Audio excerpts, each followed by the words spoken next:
The blood-red sunset painted the horizon as Grace Jenson stumbled into Cottonwood Creek, her once fine blue dress torn at the hem, dust caking the fabric that had seen better days.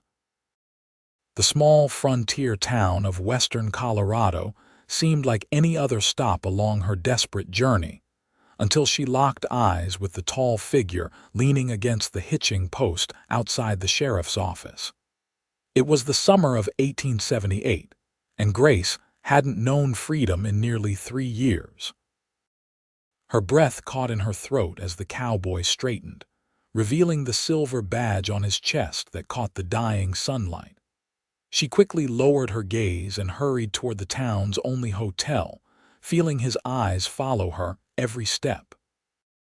Sheriff Noah Norton had seen his fair share of drifters come through Cottonwood Creek, but something about the woman's hurried gait and the way she kept her head down raised every instinct honed from years tracking outlaws across the frontier. He pushed his hat back on his forehead, watching as she disappeared into the Cottonwood Inn. "Another stranger passing through?" asked Elijah Thompson, the town's telegraph operator, as he approached with a stack of wanted posters. "Seems so," Noah replied, taking the papers. "Anything interesting come across the wire today?" "Just the usual. Bank robbers in Kansas, horse thieves in Wyoming." Elijah hesitated. "And word that Vernon Blackburn's been spotted heading this way." Noah's jaw tightened. Blackburn was notorious throughout the territory, a wealthy ranch owner whose empire was built on blood and fear. "That's so. Rumor has it he's looking for something he lost." Elijah glanced toward the hotel. "Or someone." Inside the modest hotel lobby, Grace clutched her small bag tightly against her chest. She had barely $15 to her name, money she'd stitched into the hem of her petticoat before fleeing Blackburn's ranch 2 weeks earlier. "Room for the night," she said softly to the elderly woman behind the counter. "That'll be 50 cents, dear," the woman replied, studying Grace's face. "You all right? Look like you've traveled a fair piece." "I'm fine, thank you." Grace slid the coins across the counter, avoiding the woman's concerned gaze. "Room 3, top of the stairs. Supper's at 6 if you want it." Grace nodded her thanks and climbed the narrow staircase. The room was small but clean, a far cry from the luxurious prison Blackburn had kept her in. She sat on the edge of the bed, her hands trembling as she unpinned her dark hair. 2 weeks of running, hiding in barns and traveling in freight cars had brought her here. She prayed it was far enough. Noah spent the evening making his usual rounds, tipping his hat to townsfolk and checking that the saloon wasn't getting too rowdy. His thoughts kept returning to the woman at the hotel. Something about her spelled trouble, and in his 5 years as sheriff, Noah had learned to trust his instincts. The next morning dawned clear and bright. Grace had risen early, hoping to find work before continuing her journey north. She entered the general store, approaching the counter where a friendly-looking man was arranging bolts of fabric. "Excuse me, sir. I was wondering if you knew of any work available in town." The shopkeeper, Walter Mills, looked her over. "Well now, Mrs. Harrington over at the diner might need help, and I believe Doc Williams mentioned needing someone to help with his filing and such." "Thank you," Grace said with a grateful smile. "I appreciate the information." She was leaving the store when she nearly collided with the sheriff. Up close, he was even more imposing, tall with broad shoulders, his eyes a startling shade of blue beneath the brim of his Stetson. "Madam," he said, stepping aside to let her pass, "hope you're finding Cottonwood Creek to your liking." "It seems a fine town, Sheriff," she replied, trying to keep her voice steady. "Noah Norton," he said, extending his hand. She hesitated before accepting it. "Grace Jenson." "You planning on staying long, Miss Jenson?" "I'm not certain yet. I'm looking for work." Noah nodded. "Well, if you need anything, my office is just down the street. Their conversation was interrupted by the approach of 3 riders coming hard down the main street. Grace's blood turned to ice as she recognized the lead horse, a massive black stallion that had haunted her nightmares. "Excuse me," she whispered, ducking back into the store. Noah watched her retreat before turning his attention to the newcomers. They reined in their horses in front of the saloon, dust billowing around them. The leader, a man in his 40s with a cruel mouth and expensive clothes, dismounted and scanned the street with predatory eyes. "Help you gentlemen," Noah called, approaching them with measured steps, one hand resting casually near his holstered Colt. The man turned, revealing a face weathered by sun and sin. "Perhaps. I'm looking for a woman. Dark hair, green eyes, early 20s, might have come through recently. And you are?" "Vernon Blackburn." The name was delivered like a royal decree. "I own the Double B Ranch over in Wyoming Territory." Noah had heard of the Double B and its owner's reputation. "What business would you have with such a woman, Mr. Blackburn?" Blackburn's smile didn't reach his eyes. "She's my property, Sheriff. Ran off 2 weeks ago. Stole from me too." "Property," Noah repeated, his voice hardening. "Women aren't property in Colorado Territory, Mr. Blackburn. This one is, signed contract and everything. I paid good money for her passage from Boston 3 years ago. She works for me until that debt is settled." Noah understood now indentured servitude, a practice that skirted the edges of legality in the territories. "Well, I can't say I've seen anyone fitting that description, but if I do, I'll be sure to let her know you're looking for her." Blackburn's eyes narrowed. "I think I'll stay in town a while, Sheriff. Me and my men could use some rest. Suit yourself. Just keep the peace while you're here." Grace watched from the store window, her heart pounding. Blackburn was here. He'd tracked her all this way. She needed to leave immediately. Walter approached her. "You all right, miss? You've gone white as a sheet." "I need to go," she whispered. "Is there a back way out?" Walter's kind face creased with concern. "There is, through the storeroom." He hesitated. "Those men outside." "They trouble for you." Grace nodded mutely. "Wait here." Walter disappeared into the back room and returned minutes later. "My boy can take you out the back way and over to the livery. Stable master's my brother-in-law. He'll help you." "Thank you," Grace said, fighting tears. "But I have nowhere to go." Walter thought for a moment. "Sheriff Norton's a good man. If you're in trouble, he'd help." "The man out there, Blackburn, he's powerful. I don't want to bring trouble to your sheriff or your town." "Noah can handle himself," Walter assured her. "And he doesn't much care for men who think they own people." An hour later, Grace found herself in Noah's small office behind the jailhouse. She told him everything: how Blackburn had arranged her passage from Boston after her parents died, promising work as a governess for his children.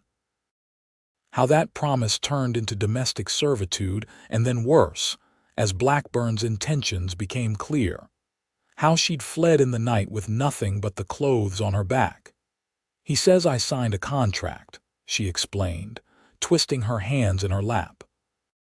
"And I did, but I didn't understand what it really meant. He says I owe him 5 more years of service." Noah's face was grim.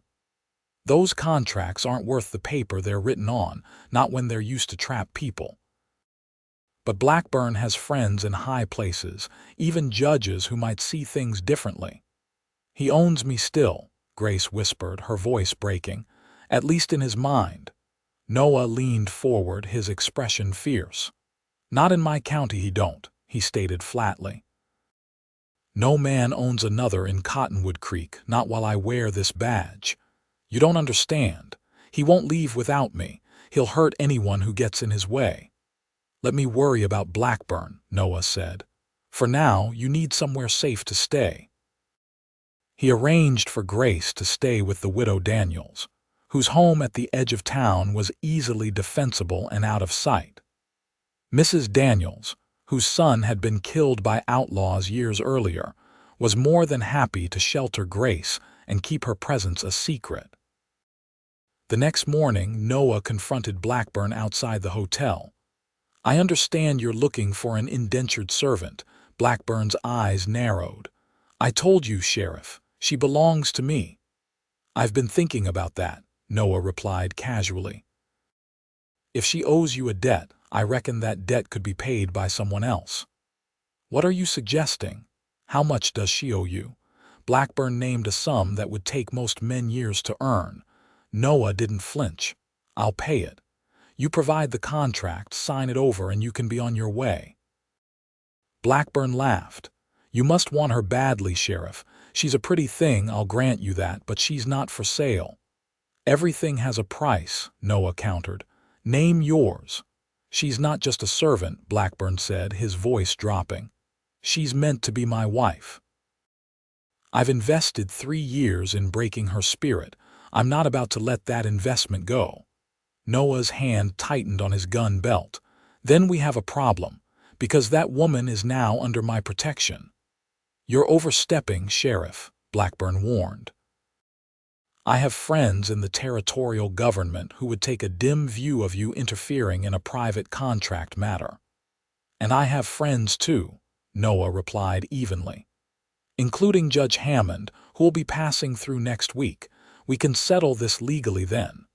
Blackburn's face darkened. "A week is a long time, Sheriff. Accidents happen." "They sure do," Noah agreed. "Especially to men who threaten law officers. That night, one of Blackburn's men tried to set fire to the widow Daniels' house. He was met with the business end of Mrs. Daniels' shotgun and Noah's quick arrival. The would-be arsonist was locked in the town jail, and Noah posted 2 deputies to guard the house.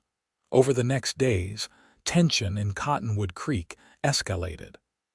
Blackburn brought in more men hard cases with cold eyes who filled the saloon and watched the streets. Noah telegraphed for reinforcements from neighboring counties and armed trusted townsmen.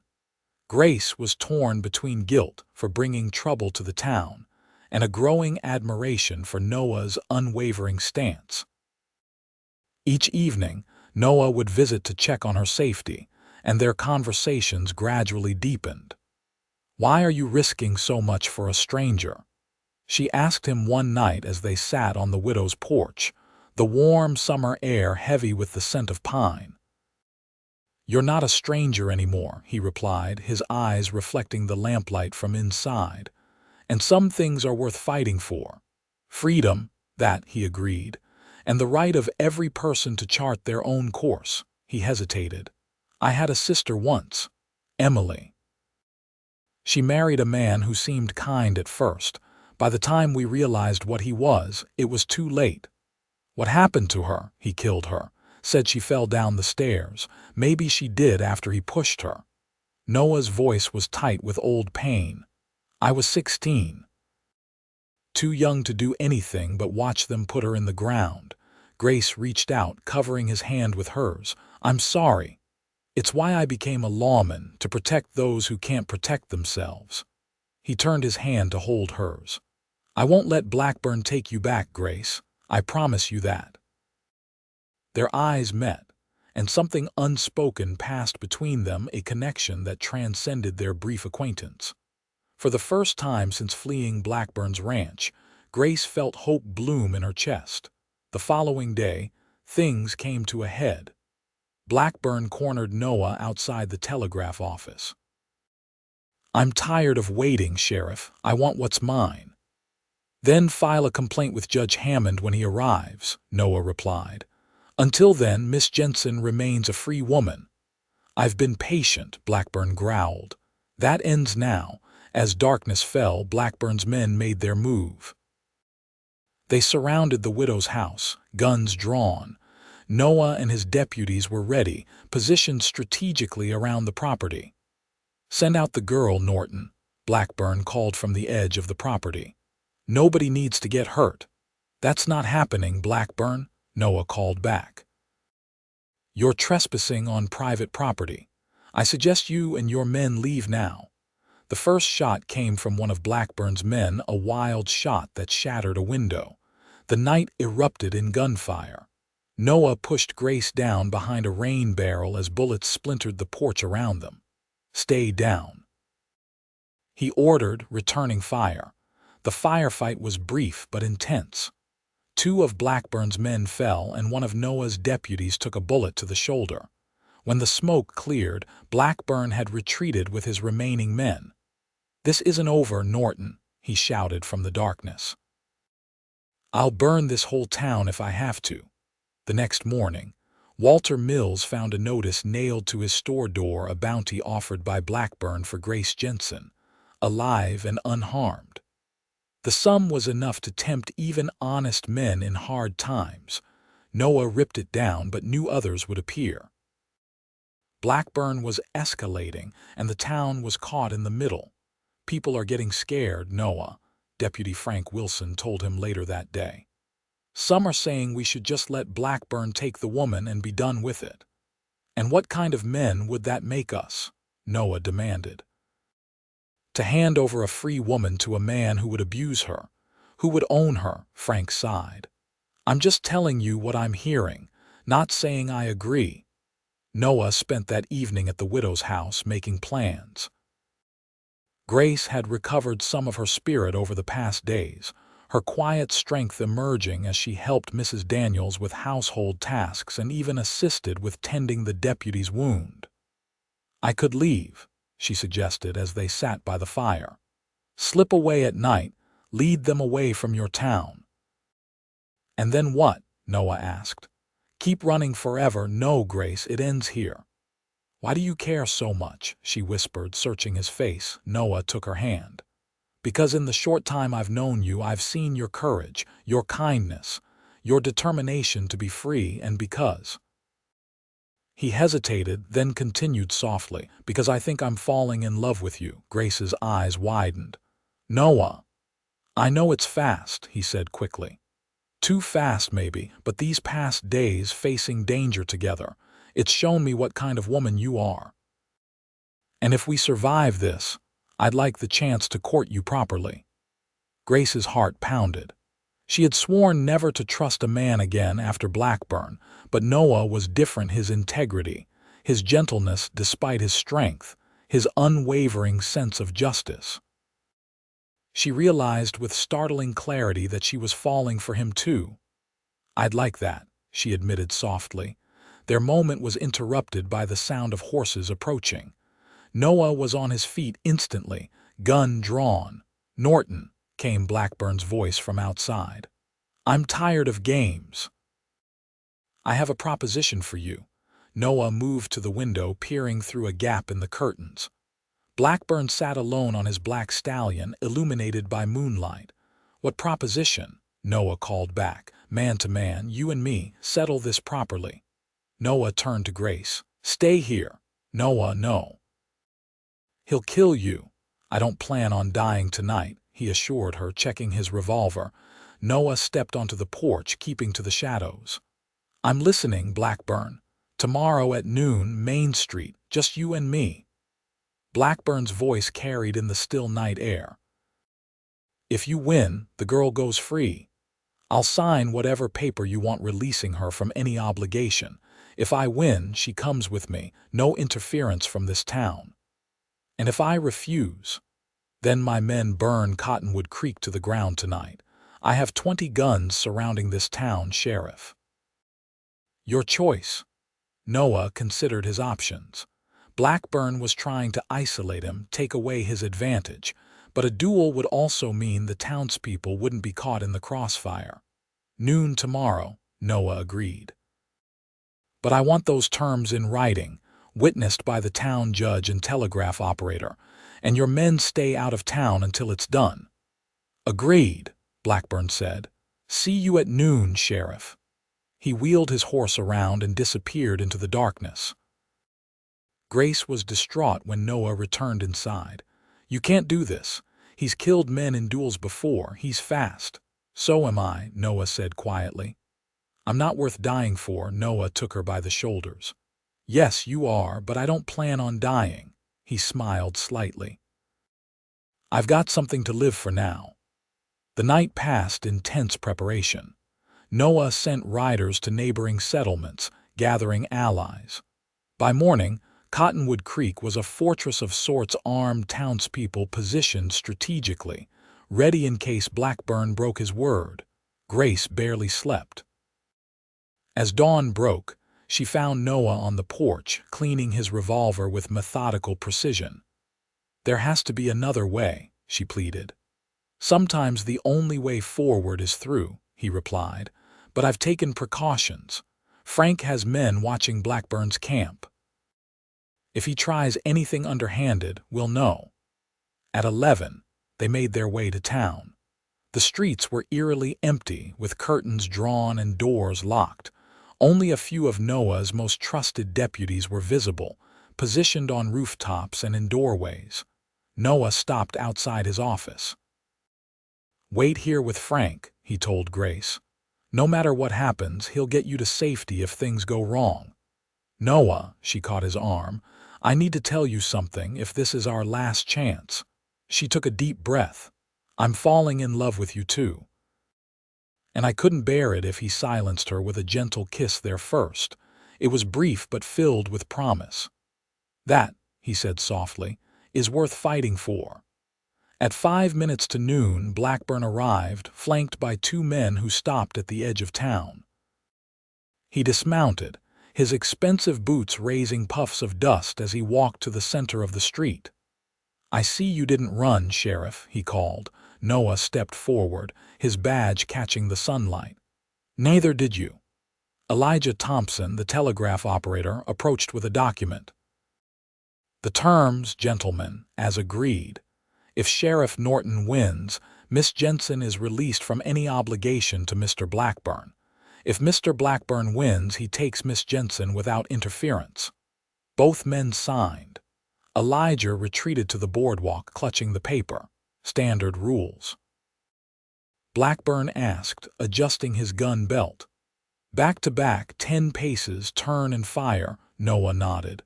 On Elijah's count. They stood back to back in the center of the dusty street.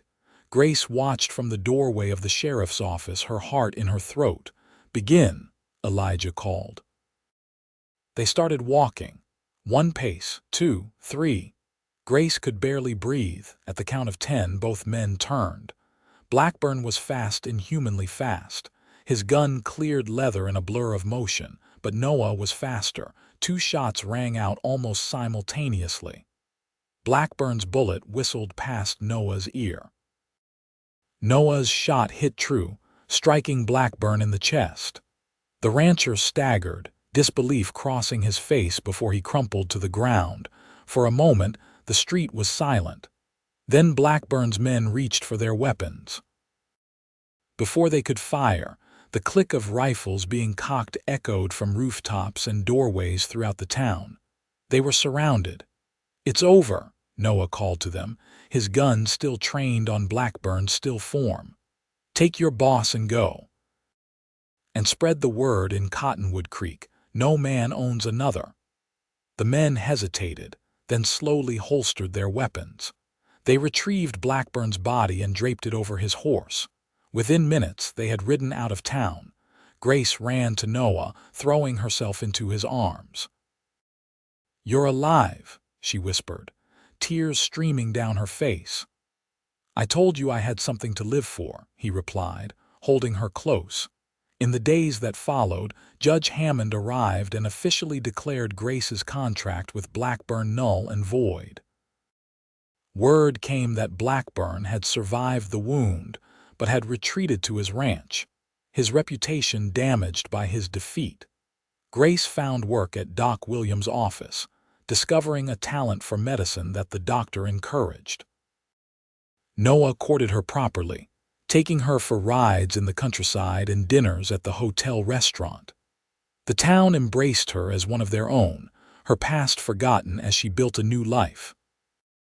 6 months later, on a crisp autumn evening, Noah proposed on the same porch where they had first admitted their feelings. Grace accepted without hesitation, and they were married in the town's small church with the entire community in attendance. 5 years passed. Cottonwood Creek grew into a prosperous town, with Noah still serving as sheriff and Grace working as the doctor's assistant while raising their young son, Thomas, named after her father. Occasionally, word would reach them of Blackburn's continued decline, his ranch failing, his influence waning. On their 5th anniversary, Noah surprised Grace with the deed to a small ranch just outside town. "For us," he explained as they stood on the porch of the modest but sturdy house. "A place where we can build something together, where Thomas can grow up free and strong." Grace leaned against him, watching their son chase butterflies in the meadow. "I never thought I could be this happy," she confessed. "When I ran from Blackburn, I was just seeking freedom. I never expected to find love as well." Noah wrapped his arm around her waist. "Sometimes the things we're running from lead us to what we're meant to find." "Do you ever regret it?" she asked. "Standing up to Blackburn, risking everything for a woman you barely knew." Noah turned her to face him, his blue eyes as steady as they had been that first day in front of the general store. "Not for a single moment. The day you stumbled into my town was the luckiest day of my life." "Mine too," Grace whispered, standing on tiptoe to kiss him. As the sun set over the mountains, painting the sky in shades of gold and crimson, Grace thought about how far she had come. From owned to beloved, from prisoner to partner, from running away to coming home. In Noah's arms, in the county where no man could own another, she had found not just freedom but belonging. And in the end, that was the greatest gift of all.